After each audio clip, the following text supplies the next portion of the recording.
Are you a researcher or a PhD student who feels stressed? Maybe you feel overwhelmed.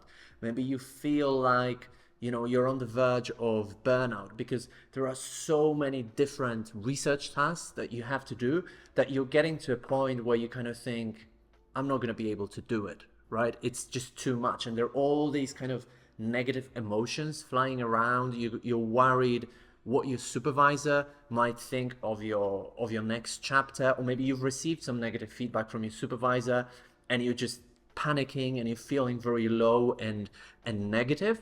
Then in this video I want to show you several really important principles that will help you to master your emotions, that will help you to become much more at ease when it comes to writing your PhD thesis or writing research papers, that will help you to really kind of avoid this overwhelm and feel much more relaxed and much more confident. Now, if you're new here, my name is Marek Kiczkowiak and I'm the founder of Academic English Now, where we basically empower PhD students and researchers to publish research papers in Q1 Scopus-Indexed journals. And just before I dive into those practical tools that can help you to avoid feeling so stressed and prevent burnout as a researcher or a PhD student, I just want to highlight that, this is not a magic pill, okay? So it's not like, you will just wake up tomorrow and you will feel better. These are strategies that you actually need to apply in your life. And like with anything, you need to put it into practice and you need to focus on it. So if you want to really transform your PhD research journey and feel much more confident and relaxed about it, then I'll definitely encourage you to put it into practice and work on these strategies, because these strategies are research-based, they're proven, and they actually work, but they will only work if you put them into practice. If you just kind of watch this video, or then even worse, just like scroll to the next video, nothing will change, and you will continue feeling overwhelmed, burned out, and stressed about your PhD or your research papers. So let's dive right into it. The first principle that I want to talk about is, what I call letting go of what you cannot control. There are basically just two types of events in our lives, two types of stuff in our life. There is stuff that we can control, right? And stuff that we cannot control in any way, right? To get more specific, events we can control, are events where, you exercise some sort of degree of control over it, and you can take actions that directly or indirectly influence those events, right? These are things that you can control. But then there are things that you cannot control at all, right? These are almost or entirely beyond your control, right? No matter sort of like how much action you take, you cannot control this event directly or indirectly, okay? So there are basically two types of events. Now, to give you some examples, maybe, events that you can control, is, for example, what you have for breakfast, how much you sleep, how much you write every day, how much you put these strategies into your daily life, basically, whether you meditate every day or not, whether you go to the lab and do experiments or you don't. These are things you can control. Now, things you cannot control is, for example, whether today is going to be sunny or rain, right? You cannot that much control how your supervisor will respond to a text or what your reviewers will say about your paper, right? You also cannot really control when your supervisor or the reviewers will send you the corrections to your paper. These are things you cannot control, right? Now, like the stress, the burnout, feeling of worry, feeling overwhelmed, they really frequently stem from focusing our attention too much on the things you cannot control. And they lead to, feeling not good enough, feeling frustrated, and also wasting a lot of time because you're focusing your attention on the things that you cannot control. And at the end of the day, those things don't matter because, like, no matter how much time and effort and how much attention you devote to them, you cannot change them. So what you need to do instead is focus on the things you can control, So to give you a specific example of what often happens, I think, to a lot of PhD students and researchers is, let's say you submitted your paper to a journal or to your supervisor for review, right? And the event that you cannot control really is when your supervisor or the reviewers will respond with feedback. And what often happens to a lot of us PhD students or researchers is that, we kind of anxiously wait for the reply, and we check our emails, and, we start thinking, right? All these kind of worried questions come up in our head, like, well, what he or she will think about the tag. The deadline is coming up soon. Well, what if they don't reply in the next week? It's already been 2 weeks and they haven't replied yet. And it just goes on and on and on in our mind. And like, we devote more and more kind of attention to these worries and to these questions and to things that we cannot control, right? So, you really stop taking any other action because all your focus goes into the thing that you cannot control, and you start feeling more and more worried, right? What you need to do instead is you need to forget about that stuff. Like, your supervisor will reply when he or she replies. What you need to do next is just identify the next task on your list that you can control and just do it. Okay? And that's how, you create happiness for yourself, because you start focusing on meaningful things that you can control and that you can do, rather than, things that are just beyond your control and create worry. So, really what I would say to you is this, you want to let go of the things that you cannot control, and you want to focus on things that you can control, because really worrying over things that are beyond your control will just make you more anxious and more worried, and it will make you less productive because you'll have less time, less effort, less energy, less attention to focus on the things you can control, right? And letting go of the things you cannot control will also make you feel more at ease. It will make you feel happier, and it will give you more attention to focus on the things that you can control, and as a result you'll become more productive as well and get better results. So that's really the first principle. The second principle that I want to talk about is that there is a saying, right, that the grass is always greener on the other side. And this basically means that, as human beings, we love comparing what we have to what other people have, right? And we kind of look to our neighbor's lawn and we see like, oh, the grass is so much better there, right? And we kind of tend to think that things are always better somewhere else.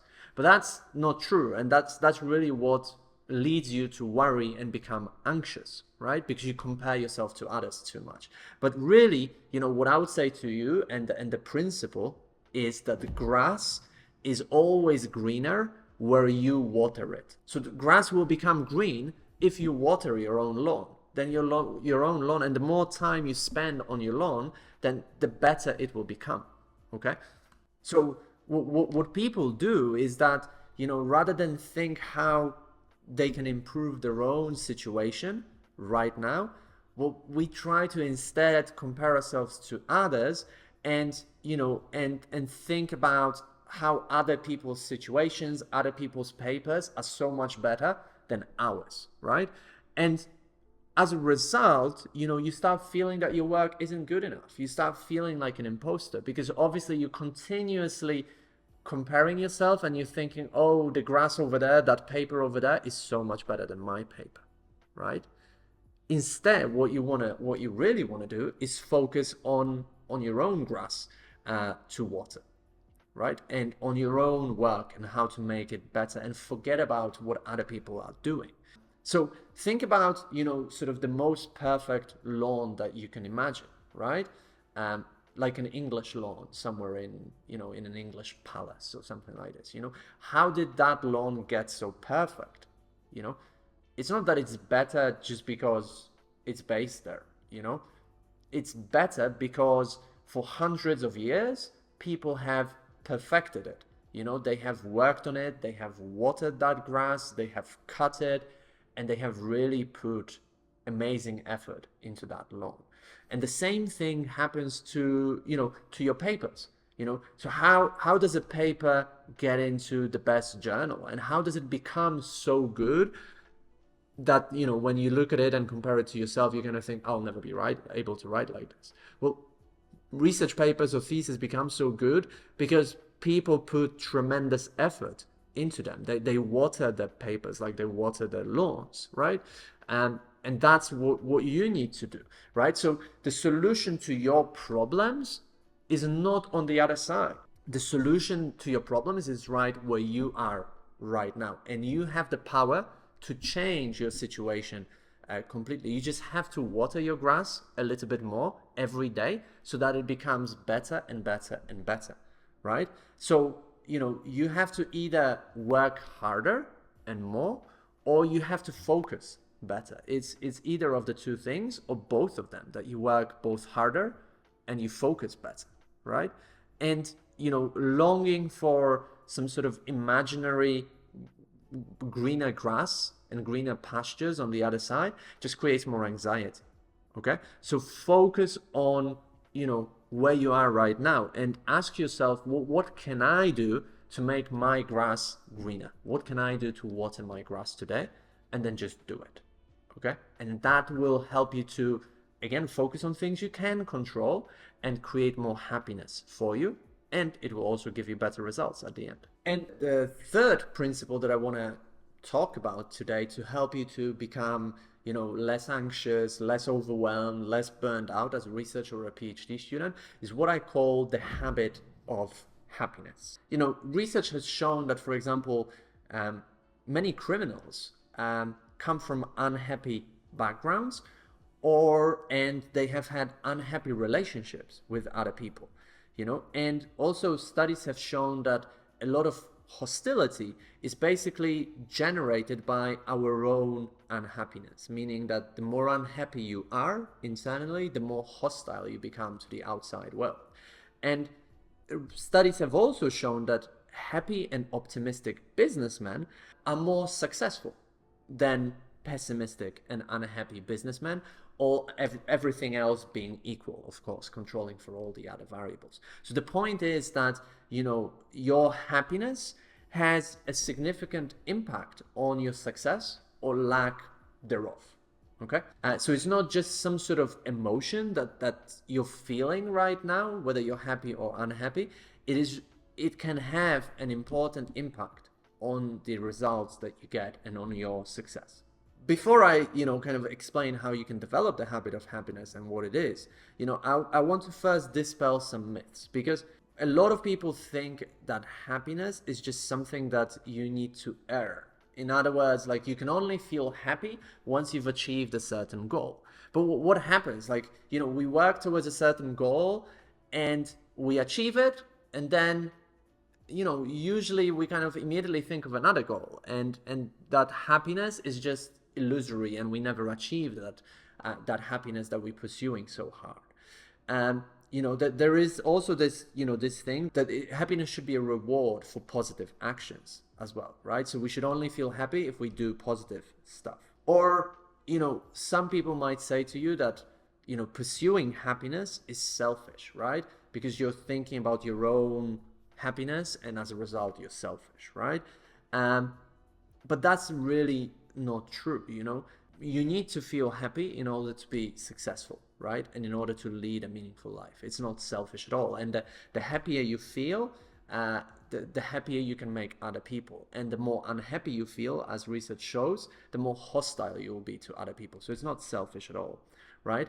And, you know, people also think that our happiness lies somewhere there in the future. So when you buy your new house, or get a better car, or pass your PhD, or publish your paper in Nature, that's when you can be happy. In the future, not now. But that's also a myth, right? Because, you know, the truth is that you don't need to earn happiness or be rewarded for it. You make happiness yourself, and you can decide yourself how happy or unhappy you're going to feel about certain things, right? And happiness is also contagious to others, as I said. So it's not selfish to try to pursue happiness. It actually improves the happiness of other people around you because it's contagious. And happiness can be achieved in the present. It's not something that, has to always be in the future. You want to feel happiness and develop it in the moment, in the present, right? And it's also something that can be cultivated, because happiness, as other things, are just created in our brain, by how we respond to certain events, which I'm going to talk about in a second. Abraham Lincoln said this. He said that most people are about as happy as they make up their minds to be. So, as I said, you can be as happy as you want to, and your brain has the power to make you as happy or as unhappy as you want to, really. It's up to us. So basically, how do you create unhappiness for yourself, and how do you create worry and feeling overwhelmed and stuff like this? So, for example, something happens, right? An event just happens, and by the very definition, like 90% of events are just neutral. They're just events. They're stuff that happens in the universe, right? But internally we mistake that event for something negative, right? And we basically color that fact or event with negative emotions, right? And we repeat that process every day, over and over and again, until a point where we just interpret a lot of events negatively. And you've probably met these people on the extreme, where they're like, they see everything as negative, and it's very hard to kind of get them to see any positivity in life, right? So that's kind of the process, right? A neutral event happens, you interpret it as negative, and you do it over and over and over again until everything just becomes negative and you feel unhappy. Okay, to give you an example, let's say you submitted your paper and your paper got rejected, right? And you might think, well, Marek, that's clearly a negative event. My paper got rejected. Well, no, it isn't. You make it sound like it's negative, but it's just a fact. Okay, it's just something that happened in the universe yesterday. Your paper got rejected, right? It's just a fact. It's an event, right? So, you attach an opinion to it, and you attach feelings to it. So you start feeling, oh, I'm useless. I cannot write papers. I'll never be able to publish a paper. I'm so unhappy.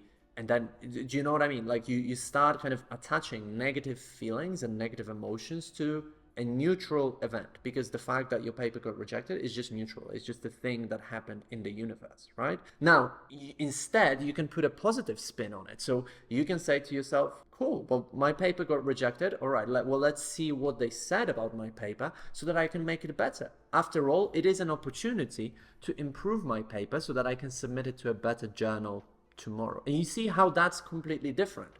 You take a neutral event and you put a positive spin on it, right? In order to feel happier and to take a learning out of it. Okay, so how do you create happiness for yourself on a regular basis? Well, first of all, you need to separate the fact from your opinion or your emotions about it.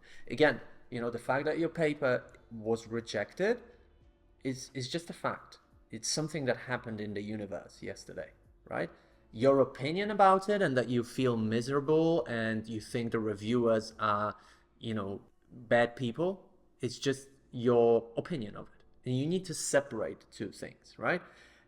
And you need to direct your mind and your actions to the fact, not to the opinions. Because the more you direct your attention to the opinions, the more unhappy you will feel. And you will just spiral into negativity and unhappiness, right? So what you then want to focus on is the things that you can control. Remember that there are two things in life you can control and that you cannot control. So you want to focus, everything on what you can control, meaning, you can apply your attention to the comments that the reviewers gave you, and you can apply all the comments to your paper and you can make it better. That's what you can control, right? And the real cause of unhappiness is just focusing on all the stuff you cannot control and losing sight of your real goal. And your real goal is making that paper as good as it can possibly be, right? So also you want to stop thinking about, potential negative outcomes. So a lot of unhappiness really comes from our minds thinking about all the negative possibilities, right? You've probably had these situations where your mind starts spiraling out of control and you think about all these possibilities, all these things that haven't happened yet and that you worry about. And the truth is that 99% of those things will never happen. So stop thinking about it. It doesn't lead you anywhere. It just makes you more unhappy, right? And instead you want to practice positive thoughts. How do you do that? Well, you can, for example, create a list of affirmations, right? And repeat those affirmations to you on a regular basis. So you can also practice putting a positive spin on events that happen and try to, focus on things that you can control. So to give you another example to illustrate this better, that is more personal, I now have an 8-month-old baby. And if you know babies, then you know that they don't sleep very well, right? And they wake up very early as well. So, when I wake up, or when the baby wakes me up at 5 a.m. or 5:30 a.m. and there had been a terrible night, the baby crying or whatever, I have two choices. I can feel miserable for the rest of the day and curse and just feel like this day is completely and I won't be able to do anything. Or a much better choice, I can just embrace the fact that I'm awake at 5 a.m. and I can go out to the park because the day is beautiful, the sun is shining, and I can spend an additional hour with my son because when I start work at 8 a.m., I won't have time for my son. So I can just embrace that fact and enjoy it rather than feel miserable. And it's a habit you have to create. I'm not saying that this is going to be easy, right? You have to put it into practice on a daily basis. But if you apply those 3 strategies that we talked about in this video, I guarantee that you're going to be much more productive, much happier, and you'll avoid burnout and feeling stressed as a researcher or a PhD student. Now, if you want our personalized help to help you write an excellent PhD thesis or publish papers in Scopus-Indexed journals, then book a free one-to-one consultation. The link is right below this video. We'll get on a one-to-one call with you. We'll identify the root cause of your current challenges with academic writing, and then we'll also help you to achieve your goals faster. And the link to book that one-to-one consultation is right below this video.